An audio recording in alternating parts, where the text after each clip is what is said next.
If you're looking for a fast, delicious weeknight meal, I've got the perfect solution for you right here. It's Salsa Verde Chicken al Forno, and I'm going to show you how to make it right now. I've got 4 boneless, skinless chicken breasts, and I've got them out on a cooking sheet or a baking tray. I always line it with parchment paper. If you don't have parchment paper, number one, I suggest getting some. Makes cleanup a snap, but if you don't, you can just go ahead and spray this with cooking spray, and that'll work out just fine.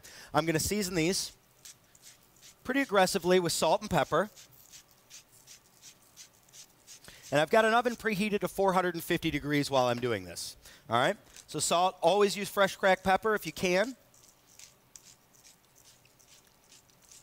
Okay, and then we're going to make our topping. Topping is panko breadcrumbs, and they're more coarse than the breadcrumbs you're normally used to. Basting oil, I think you've seen me use this once or twice before. Just going to add a couple of tablespoons of basting oil to the panko. And I've got some sliced green onions here, or scallions, that I'm just going to go ahead and add those as well. Get them all in there. And I'm going to give that a quick stir. And this is going to be our topping. And the basting oil is really going to allow those breadcrumbs to almost fry in the oven, so we get that really crunchy crust that we're looking for.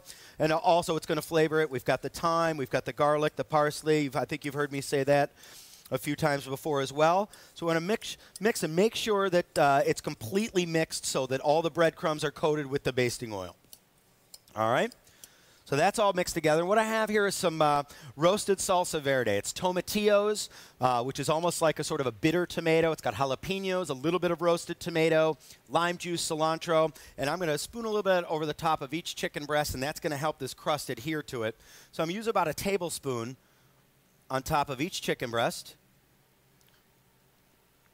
And we're not looking for a ton, just enough, to, again, to help that topping adhere. We'll just spread it right over. We don't have to cover the whole thing. Just kind of work it out towards the edges just a little bit. And that's really going to provide some flavor. That's also going to season the chicken. In addition to the salt and pepper, the salsa verde is also going to season the chicken quite a bit as well. So we're just layering flavors here as well as making the crust stick. And then we're just going to take this topping, and I'm just going to divide it out among all the chicken breasts. And when I do this, I just like to do it sort of 1 tablespoon at a time, just to make sure everything's even. Okay, and then some of it's going to spill off onto the sides, and that's perfectly okay, because actually those are going to brown up in the oven too, and that tastes delicious. You can actually just take it right off the bottom of the pan and put it right back on top. Now, I don't want to pack this down too much on top of the chicken either, okay? I just want to spread it out nice and even. Okay, but I'm not going to try to pack it down too much, because what I want it to stay sort of light and fluffy.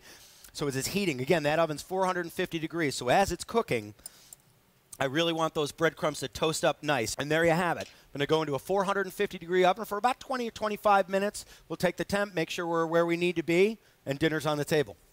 Okay, so it's been about 25 minutes. You can see I've got this beautiful brown crust on there. Chicken, always want to shoot for 165 degrees, so I'm going to use my instant read thermometer. I always choose the biggest piece when I'm temping proteins, and I'm going to go right into the thickest part and just give this digital thermometer a second to register. Perfect. I'm right where I need to be, and it's as good as done. So maybe you've got a salad, or you've got some blanched vegetables already on the plate. Spatula, you take this right off the pan onto the plate. You've got dinner on the table in about 30 minutes.